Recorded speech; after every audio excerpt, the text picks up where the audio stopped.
This is a momentous occasion to also get to hear from several experts that I will have the pleasure of announcing when the moment comes on this particular issue and the linkages between anti-corruption, the global fight against corruption, and sustainable development as a whole. I am, as you can see on the screen, Alex Mejia, your friend. I'm a director of a division at UNITAR, the UN Agency for Training and Research, and I also have the privilege of leading the CIFA Global Network, a network of 19 training centers around the world. Today, the first comment that I would like to share before the presentations is that we would like to take advantage of this occasion to introduce to you what will be our newest training center very soon, in less than a month, to be launched in the city of Doha, the capital of Qatar.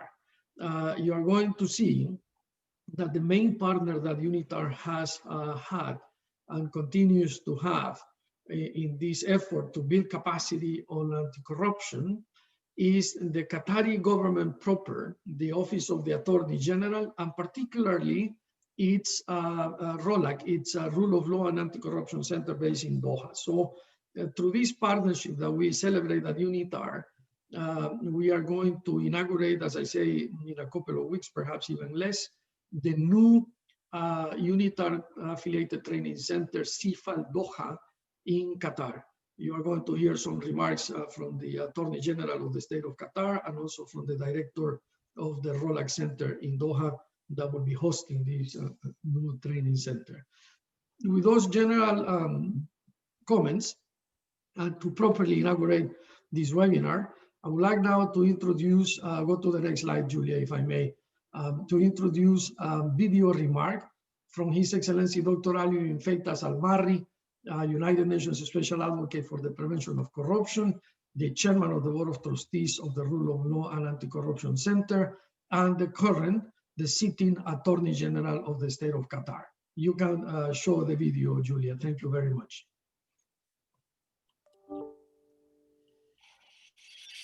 بسم الله الرحمن الرحيم. يسعدني أن أرحب بكم في منصة التعليم الإلكتروني والتي طورها معهد الأمم المتحدة للتدريب والبحث بالتعاون مع مركز حكم القانون ومكافحة الفساد. أود أن أشكر السيد ميخيل سيث مساعد الأمين العام للأمم المتحدة والسيد أليكس مخايا مدير شعبة الأفراد والإدماج الاجتماعي في معهد الأمم المتحدة للتدريب والبحث لجهودهما في تطوير وتقديم هذه الأداة التعليمية الهامة، وكذلك لفريقهما الرائع في اليونيتار وفريقي بالطبع في رولاك. ونأمل أن تصل تلك الدورة التدريبية لآلاف الطلاب والدارسين حول العالم، وتأتي هذه الدورة الإلكترونية بطريقة سهلة ومبسطة حتى تصل لكافة الفئات دون حاجة للتخصص القانوني. نحن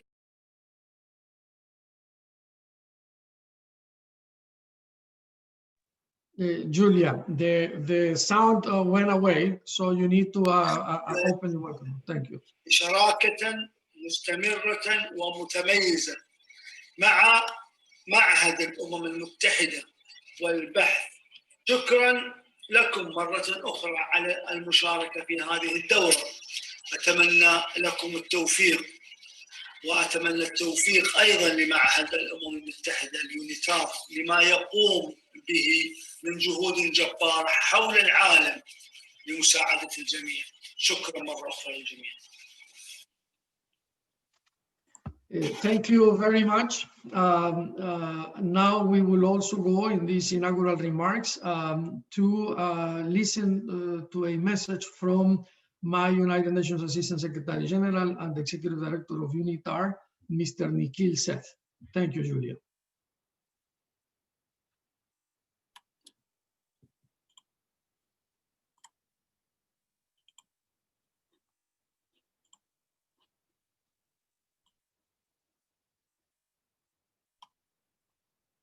Dear Alex, please give us 1 moment. There's a technical issue with the video, and I will stop sharing quickly and we'll reshare in 1 moment. Indeed, and if I may recommend, perhaps you go out of the presentation exactly and just show the video on YouTube for wherever you have it. But to all participants, let me mention something important.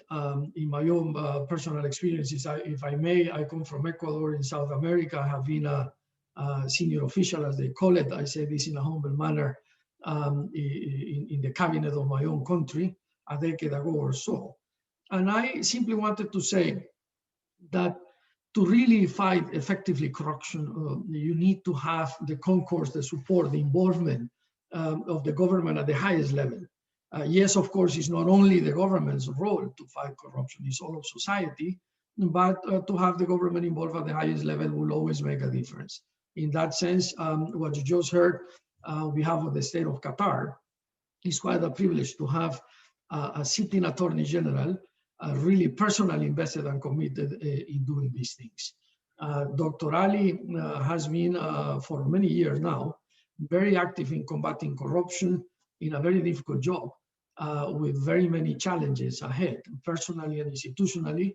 But it is important for me to mention this at this moment. ROLAC, the Rule of Law and Anti-Corruption Center, was created by him. It's an institution that has presence. The headquarters is in Doha in Qatar, but also a presence in several other countries, including in Geneva, where we are in Switzerland. This makes is a very auspicious thing, if I may mention it, because makes us optimistic that whatever we do ahead in the launch of this course, and particularly of the platform that I am going to mention very soon, a learning platform, a capacity building platform on anti-corruption, managed by UNITAR with the concourse of several other UN agencies, will really make a difference. So with that comment on the importance of getting support from the highest possible level, let me go back to Julia. Julia, if you are ready to launch the next inaugural remark, the video from Mr. Seth, please do so. Thank you very much. Distinguished participants, it is my pleasure to welcome you all to this e-learning course on anti-corruption and sustainable development. Corruption hinders sustainable development in all countries, no matter what their stage of development. At the international level, there is common agreement on preventing corruption because of its impacts on leadership and decision-making at all levels. In order to tackle its root causes, as well as to find solutions for preventing, accountability and redress, mainstreaming knowledge is a powerful tool. It requires the change of discriminatory social institutions, laws, cultural norms, and community practices. The creation of spaces and initiatives to raise awareness and to build knowledge, like this course, represent an opportunity to enhance capabilities towards a culture of learning. As a contribution to this endeavor, the Rule of Law and Anti-Corruption Center, ROLAC, and the UN Institute for Training and Research, UNITAR, have brought together their expertise and practical knowledge to develop the e-learning course on anti-corruption and sustainable development, building inclusive and transparent societies for all.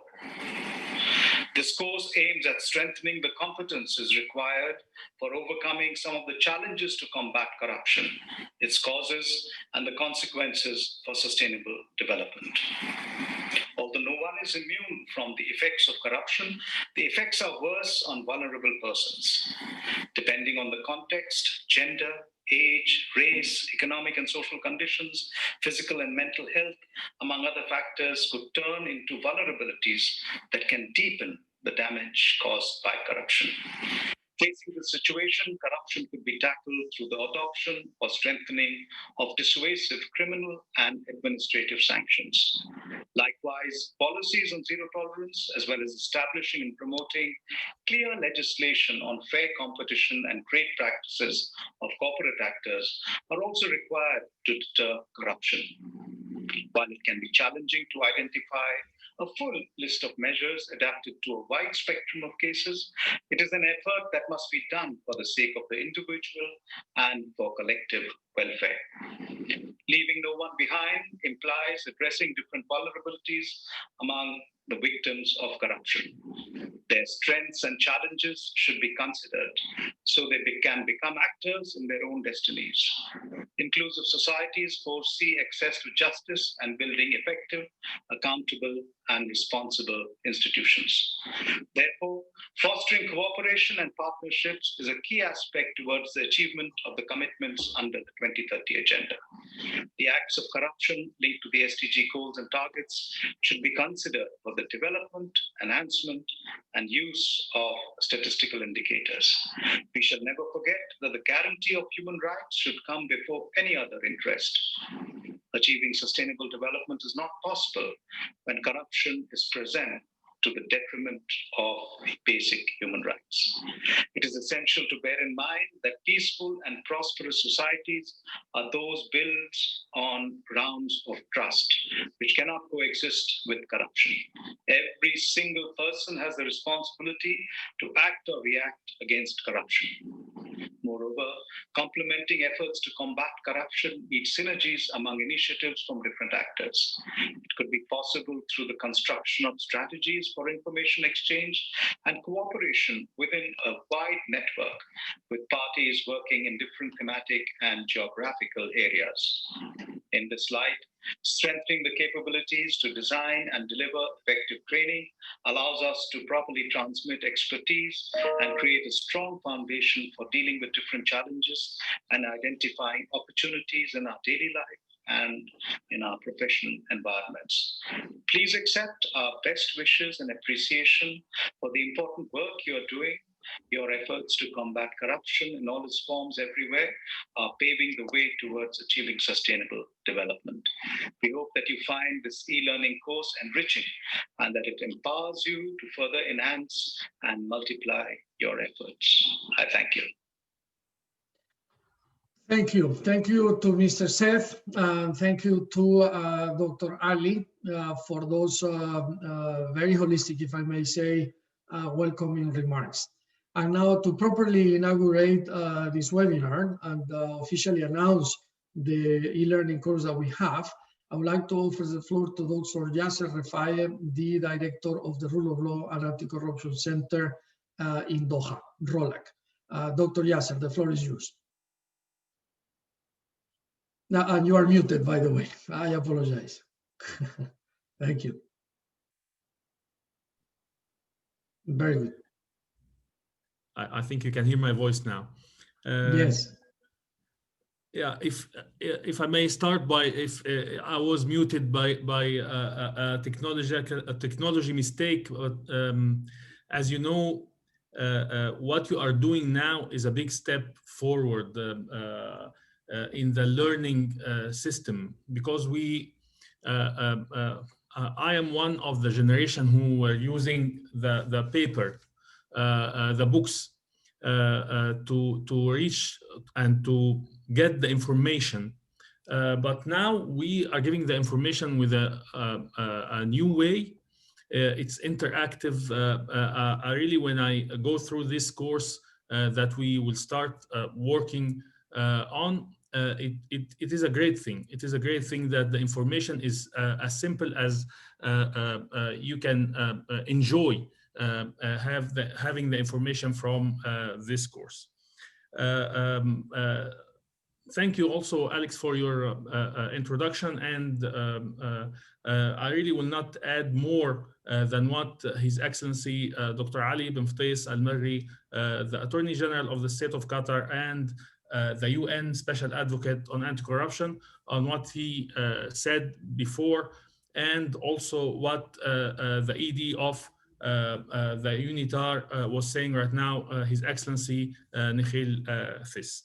But what I want to say now is that the launching of this e-learning platform on anti-corruption and sustainable development, developed by UNITAR and the Rule of Law and Anti-Corruption Center in Doha.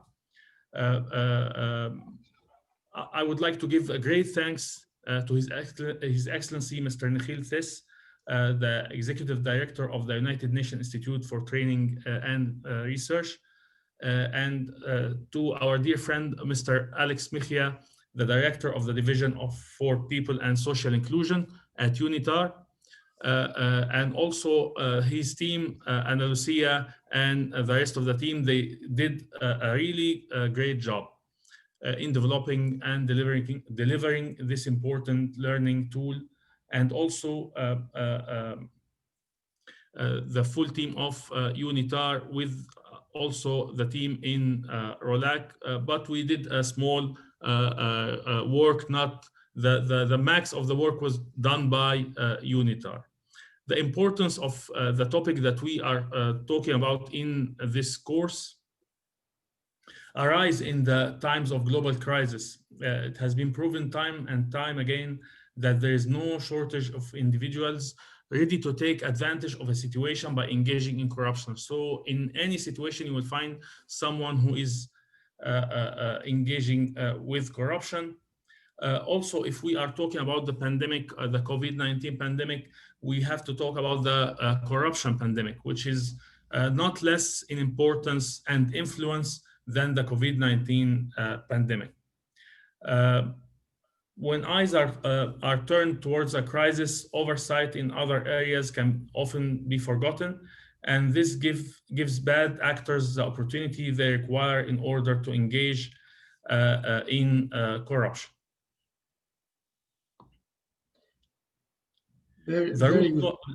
The Rule of Law and Anti-Corruption Center has, since its formation by a mere decree in 2013, acted as a knowledge and training hub for issues related to anti-corruption. This is what we are doing at a regional and international level. The work that we carry out is varied, but all rests on the joint ideal of educating those in power of the effects of corruption and celebrating those who do push back against corruption through projects, important projects like the Sheikh Tamim bin Hamad Al Thani International Anti-Corruption Excellence Award, which is an award given yearly to the people who are working and fighting corruption. The logical extension of the work of ROLAC is to find partners around the world who share the same focus and dedication towards educating those working in government to face the influence of the negative impacts of corruption. And there is surely no better partner than UNITAR.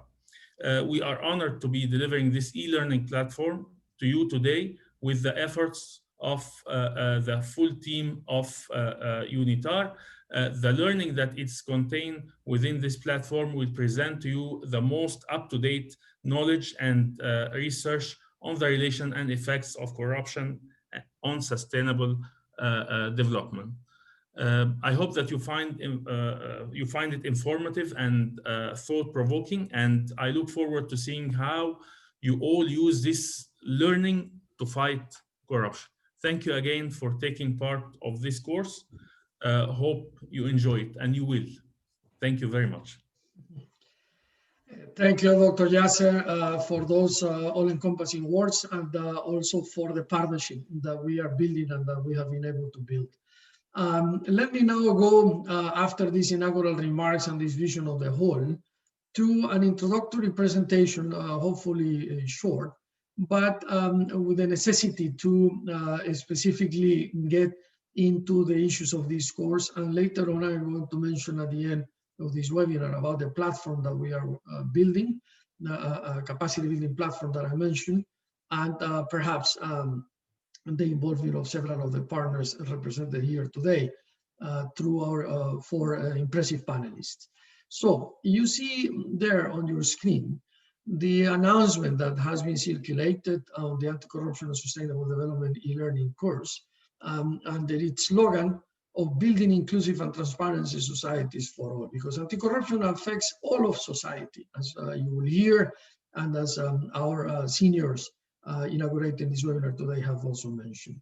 It is important to say that as of now, we have more than 500 participants registered. The course starts today. Of course, it has no cost. It's open to any practitioner or any government official or anyone interested in understanding anti-corruption in that very wide framework or holistic approach. I should also mention that the United Nations agency with the mandate and the competency to fight corruption is not unitary. It's UNODC out of Vienna, and we are very thankful and very appreciative, that's the word, of the support that they have also given to us. But if you need to get into the technical space, my respect to the Office Against Drug and Crime out of Vienna, who, as I say, have the main mission to fight anti-corruption. At UNITAR, our mission is to build capacity. And last year, I'm very pleased to say, we trained 134,000 government officials and civil society practitioners, as we call them, from in total 117 countries. And we are very humble by that number, but that number is not enough. We need the concurrence of everyone listening, of everyone represented here through the panelists, to hopefully build capacity beyond that. Let's go to the next slide. So the learning objectives of this course, and as we normally tell the participants, the phrase that you see in the second line says, at the end of the course, participants will be able to, and then you have this 1, 2, 3. The 1, 2, 3 is important because that tells from the beginning the participant what is it that we are inviting her or him to do. So number 1, in this particular e-learning course, is to be able to describe different benefits of preventing and combating corruption due to its impact on sustainable development. Number 2 is to be able to recognize the challenges faced by individuals and societies when fighting corruption, rather specific. Number 3 is to be able to identify ways to support anti-corruption measures in both developed and developing countries. Next, please. Here you see the 4 modules. But before I get into them in this description of the course and before we actually get to the panel, allow me to tell you why we believe this is very important. We all know that corruption affects the most vulnerable, and corruption steals opportunity. Corruption costs the whole of society because especially the younger generation lack access to the things that normally should be made available to them. I used to work in the Ministry of Economy and Finance of my own country, Ecuador, that I mentioned before.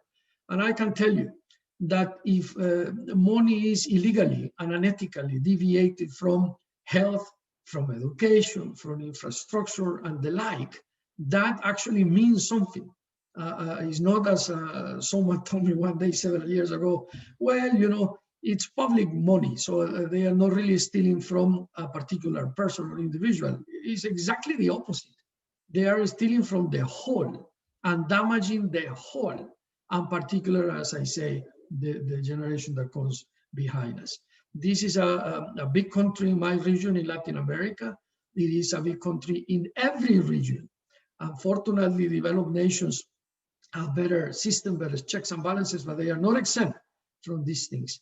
And just to give you a number, in the case of Africa, where this is also a problem, according to our colleagues at UNTAD, Africa loses almost 88.6 billion with a B, thousands of million, 88,600 million in the estimate of UNTAD as of last year, the year before last, excuse me, every single year because of illicit financial flows, because this implies, of course, deviating or losing almost 90% of resources coming from official development aid and foreign investment that could be going to the sectors that I just mentioned.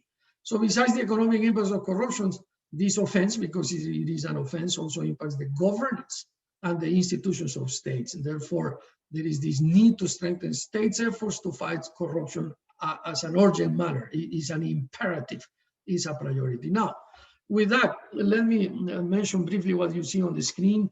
We have postulated, and this course, the first edition that was open today is the pilot, but we have postulated 4 different groupings of topics. The first one that you see on module 1 is a close-up on corruption and sustainable development that actually allows the participant to understand, to see the topic and to see a snapshot of the core instruments and mechanisms at the international level to fight corruption.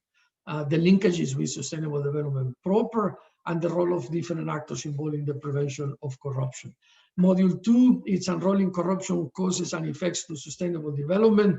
Very practical. That's why we call that chapter under Module 2 Learning from Experience. I'm reading now from the green box at the bottom left that you can see on your screen. We also address the common impacts of sustainable development and the challenges caused by corruption in a specific manner, I hope. And I do say that because normally after the pilot, we regroup and we take feedback from the participants. I mentioned more than 500 is quite an honor for us to see the interest that this has generated. We know already that not all of them are going to culminate to complete the course because there are evaluations. It's very interactive, but it also demands or requests that people actually submit some evaluations if they want a certificate. In the end, regardless of the number that will finish, we use that feedback to come back to these modules, to this content that you see, to hopefully improve it. Let me continue to accelerate Module 3. No, before that. Module 3 is fostering adequate conditions for sustainable development through preventing corruption. This is the launch of the course, so allow me to mention what is there, but you can read it. Module 4 is strengthening skills for training on anti-corruption and sustainable development. Public-private partnerships is something that I wanted to mention here for transparency towards the achievement of the 2030 Agenda for Sustainable Development. And then if we go to the next, this is just several snapshots, Julia, to the next slide. This is several snapshots of how the course will actually look. You have hoping to make it interactive and attractive and colorful and interesting. You see some curious facts. We have these boxes on did you know this, did you know that, something that is more specific than a curious fact. We do have the quizzes after every module that I mentioned. And then we have embedded several videos, some takeaways to summarize the modules or every chapter in a module. And then there are more than 200 references that the participants are invited to read or at least to browse to. But most important than anything, from the point of view of the efforts that the United Nations is making to make things more inclusive and accessible, we do have sign language, as you can see at the bottom left of each one of these screens, and also several other embedded characteristics of the course for vision impaired people. So blind people and deaf persons can hopefully also join this course. Next, please, Julia. And to conclude, here I thought important to show you the several schematics and graphs and charts that we have included. This is developed by us and by Roland, if I may say, and revised by other UN agencies that have given us feedback, and I thank them again. But here you have an amalgamation, for instance, on top to the left of the legal framework, and particularly what is the United Nations Convention Against Corruption. Then you have several, based on the current publications and research, components, items on the common impacts of corruption. You can click in each one of them, and they open and open and open and open to go deeper. Then you have a timeline of multilateral binding acquis anti-corruption, and what several regional organizations have been doing. All of these impacts the ecosystem, as we call it, in which the fight against corruption happens, and that's why we invite the participant to dwell on this. Next, please. And I think I am concluding by basically inviting everyone in this webinar that has not registered, that is not starting the course today, to actually do so. I insist, it has no cost. Just go to unitar.org. You see it announced, but if not, you go to courses, and that's how it looks. When you click on that link, this is how it looks. You simply register with some basic information, and then you will have 6 weeks to do these 4 modules. And if necessary, because it's asynchronous and self-paced, perhaps even a little more, because it will be open until the 2nd week of January. But again, this is an elaborate invitation for you to take it. This is a webinar on the occasion of the launch of the course. And as the first component for the platform that we are building up with ROLAC, and that we will be launching the day that CIFAL Doha is launched very soon and before the end of the year. Next, please, Julia, but I believe this is it. Thank you. We have completed, there you see the agenda. We have completed everything that is to your right on the screen, with the inaugural remarks, with the official opening by Dr. Yasser, and then with this introduction to the course by myself. And let me now go to the most important part of this webinar. And now introducing the first speaker out of 4 panelists that we will have. We will start actually with Mr. Gianni Magazzini, because Madame Irene Obongi Odida was connected, I understand, but is having some communication problems. We will give her some extra time. But if I may, Gianni, let me say how honored we are with your presence here. I've heard your name very many times in the past, and I do know that you are the chief of the Universal Periodic Review branch. This beautiful, virtuous process that happens every 4 years for every nation that will come and will actually do that exactly as the name of your unit is, go through a periodic review on the human rights scorecard. So Mr. Magazzini, if I go back, is the chief of the Universal Periodic Review branch of the human rights, as the officer of the High Commissioner for Human Rights. And it's also the head of the Human Rights Council and Treaty Mechanisms Division. So it is my great pleasure to now offer the floor to Mr. Gianni Magazzini. The floor is yours, Gianni. Thank you very much. And it's a pleasure for me to be with you here today. And I'm also pleased that I can share with you a few thoughts about how this Universal Periodic Review can be an effective tool to fight corruption. And let me say that, go back to what Dr. Yasser mentioned at the very beginning. To fight corruption, you need member states' engagement. And the Universal Periodic Review, it's fantastic from that point of view, because it is universal and all member states participate in it. We are now in the middle of the 3rd cycle of this review, and it has so far had 100% participation on the part of member states, which is amazing. It's one of the very few instances where member states, from largest one to the smallest one, subject themselves to this review every 4.5, 5 years. And they've done so successfully so far. We had last week the United States of America, just to mention one of the most recent review, even though it's not a member of the Human Rights Council, nevertheless felt that participating in this mechanism is essential because of its universality and transparency and objectivity. So what is the Universal Review in a nutshell?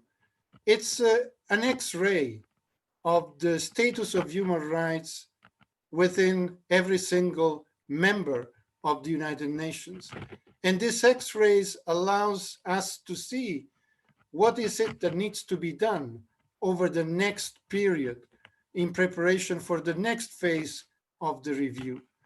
And to just give you a few numbers, in the context of the 3rd cycle, which started on the 1st of May, 2017, every single state on average has received recommendation from 100 states, not just member of the UN, but also observer.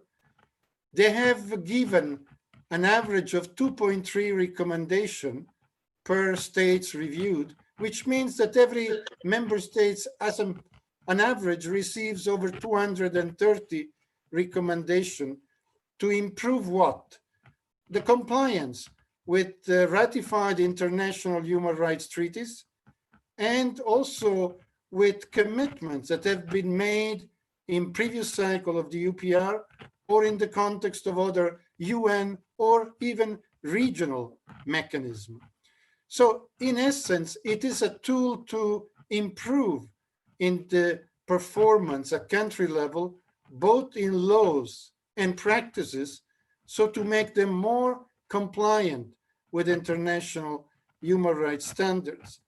And I think that this is the key aspect of the review. It happens in Geneva, but its relevance is at the country level. And over the past few years, when the review started with the new Human Rights Council set up in 2006, we have seen a great deal of improvement in legislation, in the setting up of national preventive mechanism against torture, or in advancing on certain specific issue of protection of the rights of women or discriminated minorities, or in the advancement in the effectiveness of rule of law institutions and the administration of justice. So it has a very good impact at the national level, and it is the same for every single country. What is all about, if we can turn the page, what are the key elements in discussing every single member state? Well, the review takes about 3.5 hours, and it's based on these 3 documents. The national report, which is prepared by the executive, often Ministry of Foreign Affairs, Attorney General, or a combination of ministers in the lead, but also with the participation of other branches of the government and state institutions. Then there is the compilation of UN documentation, which reflects the view of experts, special rapporteur, treaty bodies, but also UN country teams. You have mentioned UNODC. We will come back to that, but on the question of corruption or fight against corruption, I think that this is a very important document. The more we receive from UN entity of information on challenges and opportunities to fight corruptions in any given national context, the more they will be reflected in this document and will provide good information to member states who will then use that to make specific recommendation. And finally, there is the summary of stakeholders' information, where the contribution comes from regional human rights mechanism, where that is relevant, African Union, Inter-American System, Council of Europe, but also from national human rights institution and civil society organization. So these 3 documents, which are done with the same methodology and with the same word limits, is the basis upon which the review takes place in Geneva. And if we can go in the next slides, and here it gives you a little bit of a sense that although the review is 3.5 in Geneva, it takes a long time to prepare for that review, to engage in the review, and then to start working in terms of follow-up action, especially to implement recommendations that have been accepted. Now, I flagged to you that member states receive on average 230 recommendations. What happens afterwards? Well, every single member state has about 3.5 months to go back to the capital to discuss within the key ministry or national mechanism for human rights coordination and follow-up, and eventually with the finance minister, with the budget-related officials, with other stakeholders, including parliaments, what are the implications of accepting certain recommendations or noting them? Because those are the 2 possible outcomes of the review. And if a member state accepts a recommendation, the indication given to the international community and to the UN system as a whole, not just to HCHR, is we are ready to engage in a dialogue to implement that specific recommendation. Now, you see that there is also an item which is midterm reporting. When the review is done, the taking a sovereign position on recommendation is done, there is the adoption in the Human Rights Council, and then start the work of follow-up and implementation at the national level. Well, after 2 years, there is a midterm reporting as to what have been the things that have been achieved in terms of implementation and what are challenges in terms of implementation. And then, of course, there is the preparation of the report for the next cycle. Now, all of that, interesting enough, it's very much and closely linked to the SDG. Please, next slide.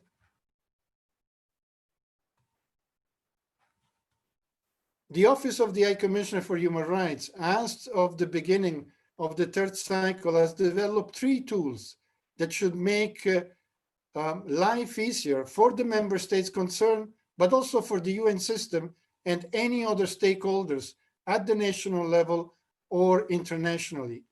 The first and foremost is a letter that the High Commissioner addressed to the Foreign Minister, where she highlights key areas that, in the view of the High Commissioner, needs particular attention over the next 4.5 years.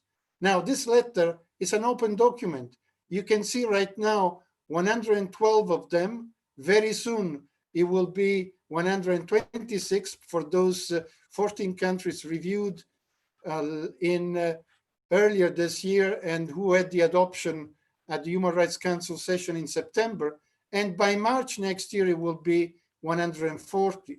So for those countries, you have this letter, which is very helpful also for CCA within the context of the UN. That is to say, for a better understanding of what are the areas that require particular attention seen from the most senior official of the UN organization when it comes to human rights.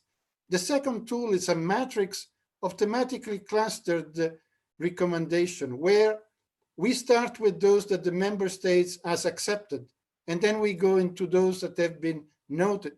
I repeat, accepted recommendation are understood by us as an indication that they are ready for follow-up action and implementation at the national level. Noted recommendation means to us they are not prioritized for action at this specific moment. Although governments may also review and act upon also noted recommendation at a later stage. And finally, there is an infographic where we show trends between the second and third cycle, and you will see for every single member state that there has been an uptick of recommendations and accepted of recommendations. And also you see the links of those recommendations to each and every one of the 17 SDGs. And of course, the most relevant in the context of the UPR have been SDG 16, 10, 8, 5, 4, but I have to say all the others have been touched upon as well. At the very end of the infographic, you will have an overview. Among the accepted recommendations, what are the key areas? It is legislative framework, is it institution building, is it economic, social, and cultural rights, is it gender, is it child, other vulnerable groups, so that there is a very good overview. As I said, an X-ray of what is it that needs to be done and can be done within the national context. Next slide, please. Now, if we look specifically at the issue of anti-corruption related UPR recommendation, you will find over 500. And as indicated there, there are some that could be rather generic, strengthen the fight against corruption, adopt a zero tolerance policy against corruption. But there are others that are very specific. Adopt laws against corruption, implement the one that you have, the legislation that you have put in place, or revise the law so that it can be more effective, or set up a national mechanism against corruption, or strengthen the independence, effectiveness, and the power and resources of the anti-corruption body. And finally, specific recommendation also to investigate and prosecute cases of corruption.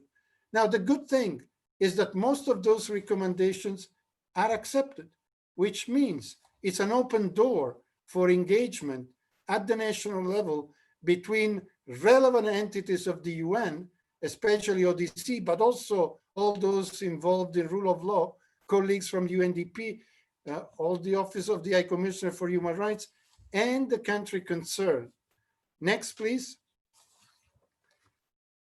And if I can say very briefly what, in my view, could be done more to make use of this mechanism, which is universal, it is highly accepted at the very highest level, it is periodic, and the periodicity is very often in line with the United Nations Sustainable Cooperation Framework or the development strategies on the SDGs. What can we do more to use this mechanism effectively also to fight corruptions? Well, first and foremost, to provide within the deadline more information, more relevant information through UN entities submission or through regional mechanism, national institutions, civil society, or the work of treaty bodies and special procedure mandate holder to identify exactly what are the pieces of legislation, the practices, the manual, the standing orders, the implementing regulation that in your view are not in line with the international standards and therefore may need a revision or improvement looking ahead. Of course, share that information with member states because the UPR is a peer review. If you don't have a member states to make a recommendation, you will not be able to have that specific element taken up. So unless it is in the documentation we provide, or unless it is the knowledge of the member states, it will be very difficult to have it presented and eventually reviewed and then accepted.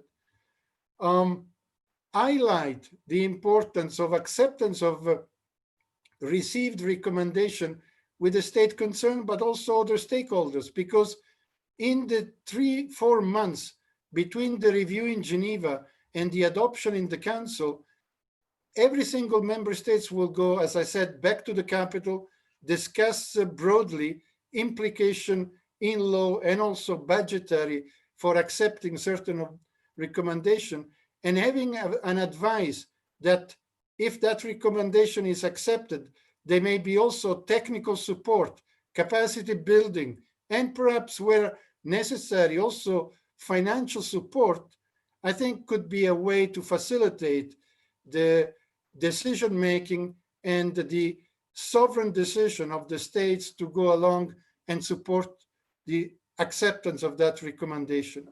Then advocate for an action plan to implement at least all those accepted anti-corruption recommendations and see also the links with the SDG, as we are saying it's always possible. And of course, make good use of the support that can come from the UN system through the RC, from specific part of the UN that are targeted in terms of advancing on the rule of law and the fight against corruption, like our office in Vienna, or UNDP more broadly, or UNITAR and others. And finally, advocate also for midterm reporting, because at the end of the day, this is not a one-shot event. It is a process. The review comes from very thorough preparation that may take a year and a half, that requires the input of multiple stakeholders, and having a midterm report done by the state concerned, as well as by relevant agencies of the UN system or by the country team as a joint reporting, can give us a sense of progress made and challenges still out there when it comes to realizing and taking on further the fight against corruption, and therefore the implementation of this very specific recommendation, which are now part and parcel of this third cycle of the UPR. Final point, the Secretary General has just launched a call to action for human rights as part of the 75th anniversary. One of the key products of that call to action is a practical guidance on making good use of the UPR by the UN system and other stakeholders. I'm pleased to say that guidance was issued a few weeks ago. It's available in all languages, and I would highly recommend, as it is visible in the next slides, to take a look at all this. Next slides, please. Voila. It's very difficult to read, but there are the links to all the places where you will find guidance and information on how best to use the UPR and the example of letter, matrices, infographic that are already available for a big part of the international community and the members of the UN system. Thank you very much. Over to you. Thank you so much, Mr. Magazzini, for a very holistic description of the Universal Periodical Review system and the process itself, and particularly for linking it to the Sustainable Development Goals and the framework that is somehow reviewed in itself at the high-level political forum every July in New York. Thank you for that particular description of the linkage between the two, because they are indeed linked. And with that, allow me now to move to our next speaker. It's a great privilege for us to have Professor Carlos Correa, the Executive Director of the South Center.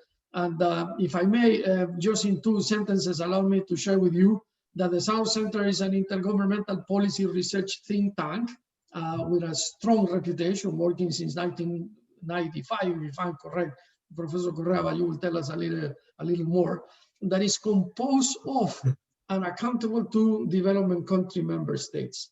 The South Center conducts policy-oriented research on key policy development issues and supports development countries to effectively participate in international negotiation processes and, of course, in their engagement with the Sustainable Development Goals and Agenda 2030 as a whole. We at UNITAR have always respected the South Center for its professionalism and the quality of its output. So it is a great privilege to have you, Professor Correa, and I would like to offer you the floor now. Thank you. Well, thank you very much, Mr. Mejia. Thank you for inviting the South Center for this inauguration. Congratulations for the establishment of the new center in Doha. So well done. So you have done a very, very good introduction already of the South Center as an intergovernmental organization. We support developing countries in different fora in relation to international trade, to climate change, to intellectual property, and many other issues. And of course, the issue of corruption, or how to fight corruption, is also a priority. Let me add that chair of the board of the South Center is former president of South Africa, President Mbeki. And he was not only a champion in the fight against apartheid, one of the most just systems in history, recent history, but after his retirement from government, Mr. Mbeki has been a major leader of the fight against illicit financial flows in Africa in particular. So the South Center is very much interested also in participating and pushing forward an initiative that will look at these very important issues for developing countries. The second preliminary comment I would like to make is that, if I'm not wrong, UNITAR was established in 1963.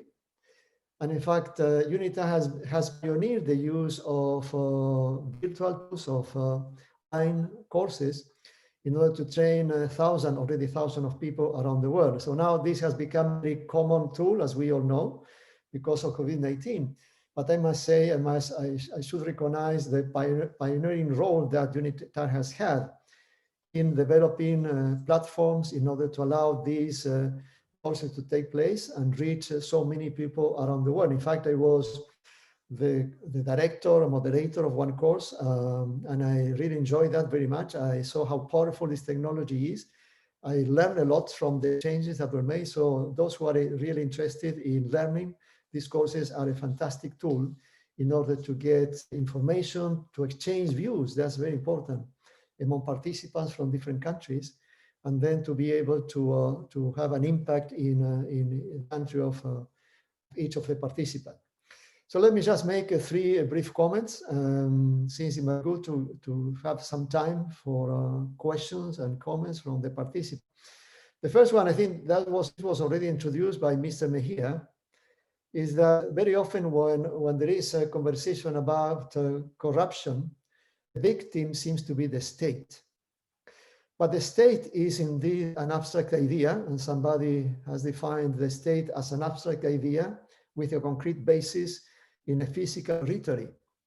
But the real victims of corruption is not this abstract idea, is the people. So interestingly, this course is organized by the Unitary Division for People and Social Inclusion. I think this is very telling of the relations between corruption and people. So people is deprived of access to medicines, access to food, is deprived of access to education because corruption takes place. So I think it's very important to take this into account when we look at the measures that may be taken at the national level, international level, because here the connection that is well done in this course between corruption and achieving the SDGs is very strong. Because when corruption exists, it may not be possible to achieve the SDGs. It may not be possible to realize basic human rights, those relating to access to food, to education, or to health. So this is a major issue that of course, is a concern not only for developed countries, but for countries, as I will mention in a minute. So the second comment I like to make is about the dimension of corruption. Of course, there is a national dimension, a local dimension for corruption. So we all know that cases arise at the national level or even local level or municipal level in many cases. But it's important also to know that there is an international dimension to corruption, and in particular to the fight against corruption. So I've seen in the slides that were just shown in the introduction that the UN Convention on Anti-Corruption, against corruption, will be one of the subjects that will be studied in depth in this course. I think that's very important because we need to strengthen the multilateral system to fight corruption. The multilateral system, as you know, has been weakened in the last few years because of the action in particular of some countries. There is a need to strengthen this multilateral system. And then it's very important to be aware of what this convention does, how it operates, and how the multilateral system can be strengthened in order to have cooperation and fight corruption. So in this regard, let me just mention one of the preambular provisions of this convention, which refers to the international or transnational character of corruption. So the preambular provision I refer to of the convention says corruption is no longer a local matter, but a transnational phenomenon that affects all societies and economies, making international cooperation to prevent and control it essential.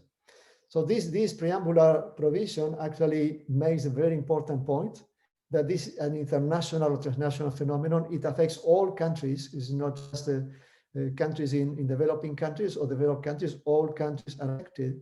And the important point is that in many cases, corrupt activities have a transnational character. It makes very difficult for national governments, in particular in developing countries, to monitor them and to take effective actions against them.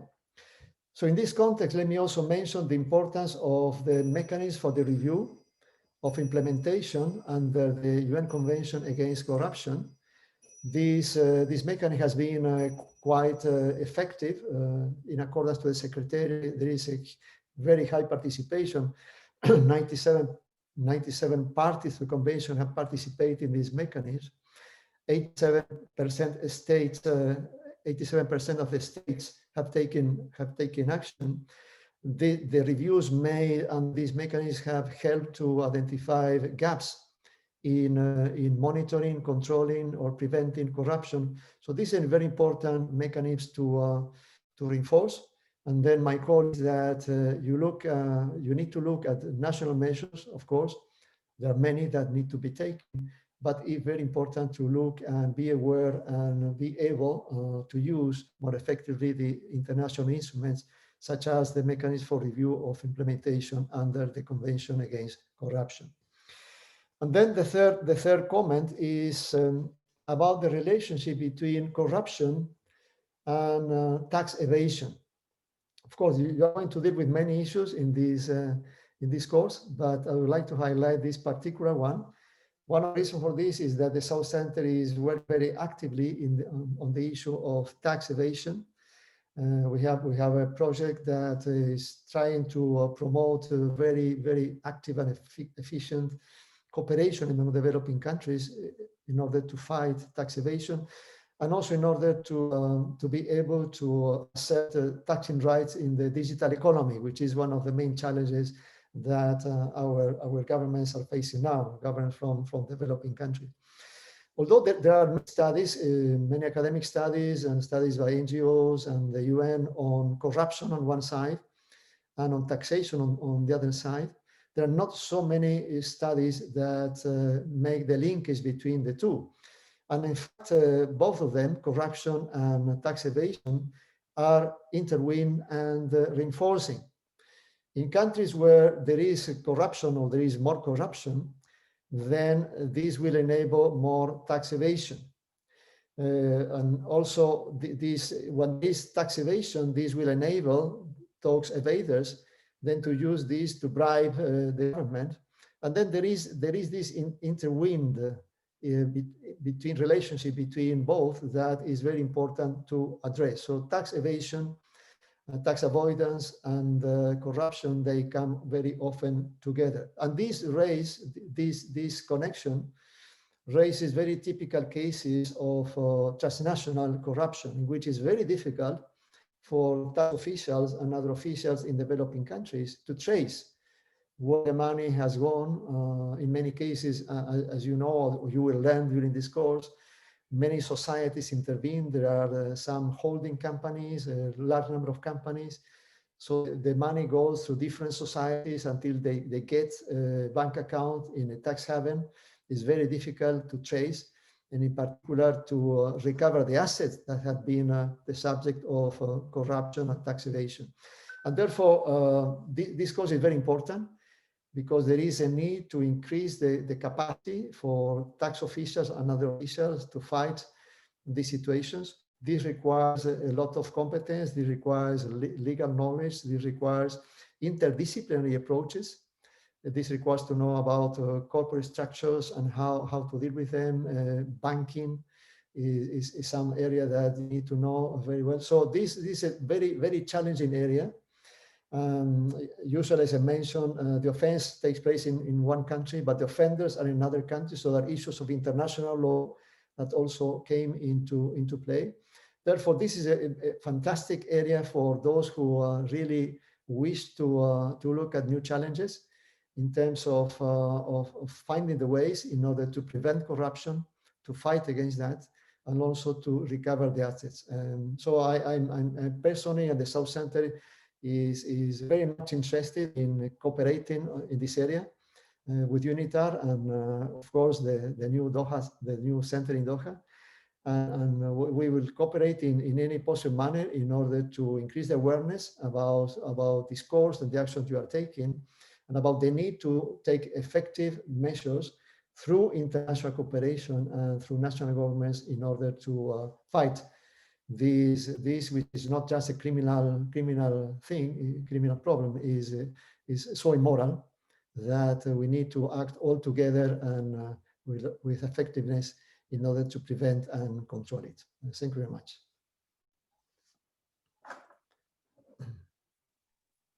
Thanks to you, Professor Correa. Indeed, a holistic view of several things that affect the fight against corruption. And again, we were trying to show while you were speaking the impressive work that the South Center, the institution that you lead, is doing, and particularly the last picture that Julia showed on this group on tax evasion. Indeed, tax evasion is a major problem that should be tackled as soon as possible, because it hinders sustainable development, as you have so eloquently explained. Thank you for all your comments. It's been a privilege to have you with us. The same goes to Mr. Magazzini. And last but not least, it is now my great pleasure to introduce Ms. Samantha Capicotto, the Director of Standards and Best Practices at the famous Ashworth Institute for the Prevention of Genocide and Mass Atrocities. Ms. Capicotto, you have the floor. Thank you very much. It is an absolute pleasure to be here. Congratulations on the launch of this incredible course, this very important course. I'm humbled to be a part of the event today and to speak briefly with all of you about the importance of capacity building for combating the detrimental effects of corruption on the rule of law.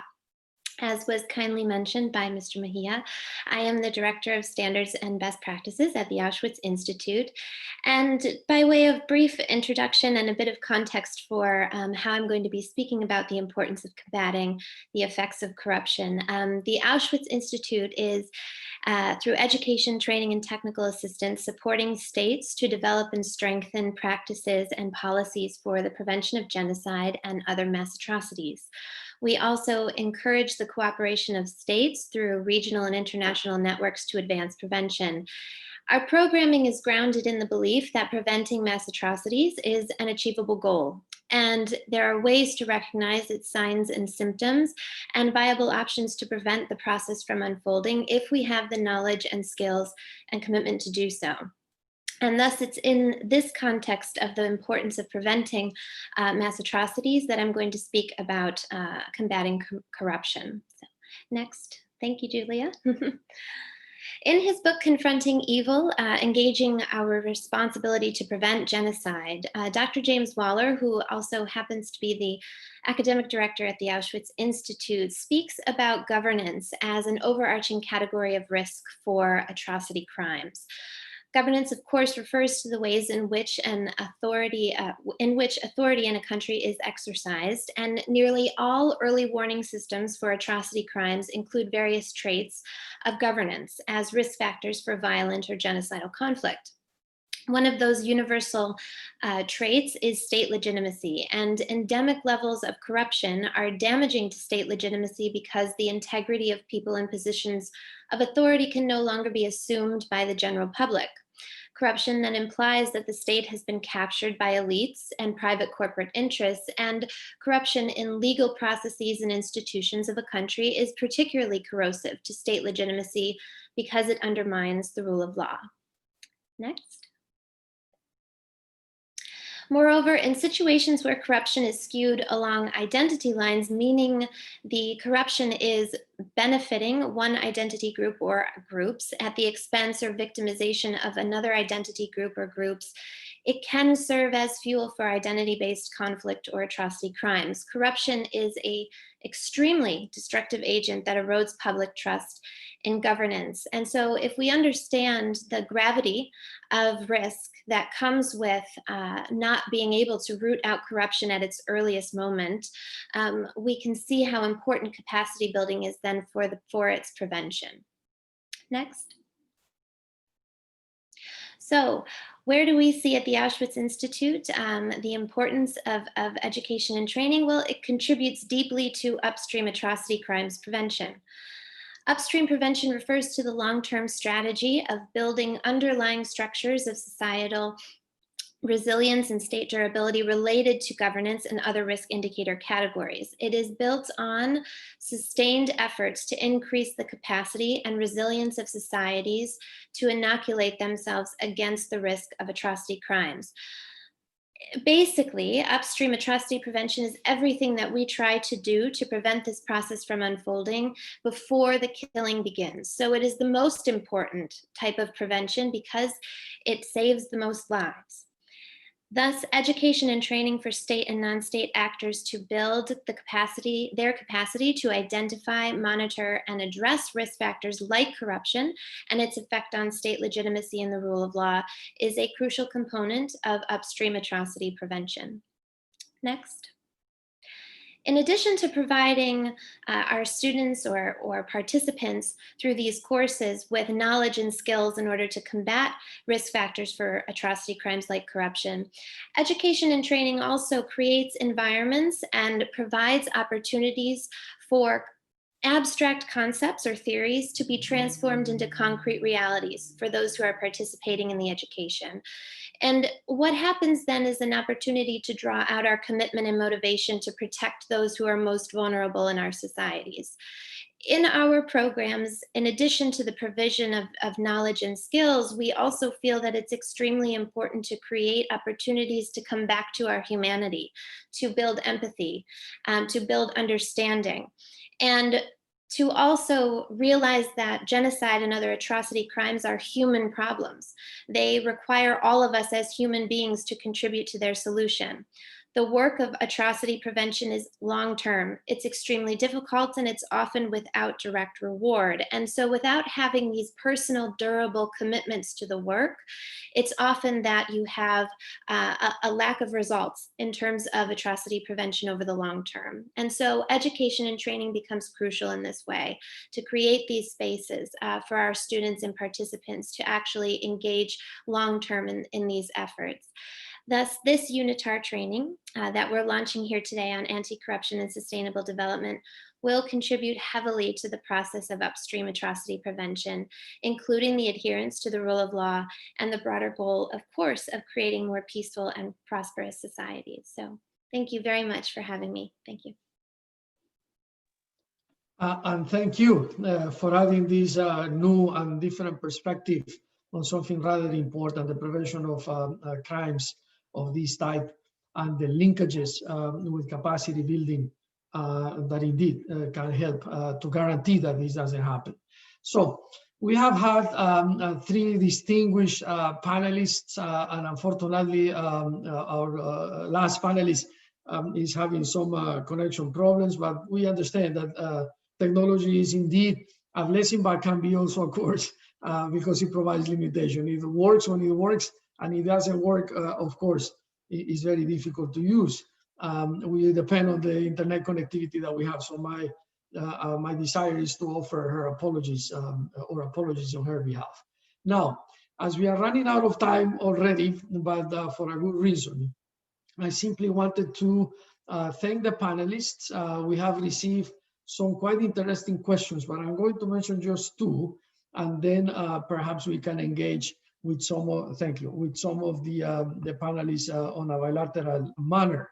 But one of you can also see the panelists, the Q&A, and what people have written. And the first one is a couple of suggestions on development discourse. Also, you know, the languages I can answer on behalf of UNITAR, and also invite the panelists and their institutions to hopefully join forces with us in what pertains to your area of expertise. Indeed, that is what UNITAR is committed to do. We will proceed immediately after the launch of this pilot version of the course in English to its translation to Spanish, and immediately after, but that will be the beginning of next year, to the translation into French, just to mention 3 UN languages. But then we have several comments, as I mentioned, and I would like to select only one, perhaps to mention here. One says, is from a participant in Yemen that says, regardless of war or political crisis, my country, Yemen, in this particular case, has suffered from corruption which severely hindered its development.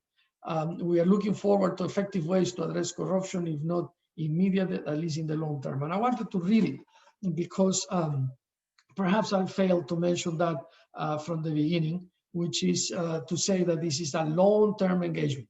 It's not something that we will be doing for a couple of years.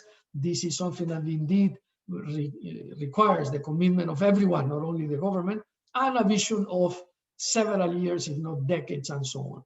In the region where I come from, as I say, and the one that I believe I can speak better about, it's something that we will do for very many decades to come, because there is something called institutional or institutionalized corruption. And we don't have time to get into this here, but the participants can learn a little more about it in the e-learning course that we are launching today, when the institutions have developed an organizational culture that protects and fosters corruption. It's a pity to say that, but it does happen.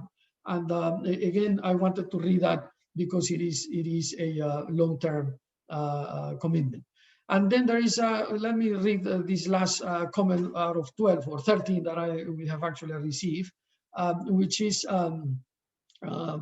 please mention linkages between corruption and democracy. It says, and particularly between corruption and the rule of law.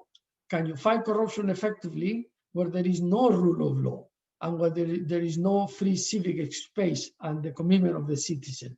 So I wanted to use that to give the final remarks to Dr. Yasser Refaie as the director of the ROLAC, the Rule of Law and Anti-Corruption Center, so he can close the session today, which I have been very happy to moderate. So Dr. Yasser, this comment that I'm sure you have seen also is the linkages between rule of law and corruption. You are from Egypt and a former judge, a senior judge in Egypt that actually knows that. So tell us some final comments before we conclude. The floor is yours, Dr. Yasser. Thank you very much, Alex. Indeed, there is a big relation, and the fight against corruption will not start unless you have all the entities in the country working together to fight corruption. So if speaking about the judiciary, judges must be on the same level, knowing everything about the fight against corruption that they are in the middle of. So you have to every judge must understand what is the fight against corruption and what he is doing. So I'm sorry, so I have to. So the relation still and obvious, especially under the convention, the United Nations Convention Against Corruption, which explained in details how the fight against corruption could be, especially that the biggest part of this convention was the international cooperation, between the countries in the fight against corruption. So for the fight against corruption, you must have all the entities in the countries working together in this fight, and also all the countries are giving the help to other countries in the fight against corruption. That's all I can say about that. Thank you, Dr. Yasser. Thank you to all the panelists, particularly to Mr. Magazzini, to Professor Correa, and to Madame Capicotto. I apologize that we have to hold you here, kept you here for longer than what we had requested. But I believe it has been a very interesting conversation, and especially having had the privilege of listening from you, these different perspectives, you have enriched what in itself is this invitation for the very many participants to join this course. So with that, and on behalf of UNITAR, and if I may say on behalf of ROLAC as well, I thank you all for participating, and particularly to my team, Ms. Ana Lucia Jacome and Ms. Julia Gent. It has been a pleasure for me and an honor to moderate this session. This is just the first of several, so you are going to hear from us and hopefully from our panelists again very soon. And with this, I wish you an excellent day, and this meeting is adjourned. Thank you so much, and goodbye. Thank you.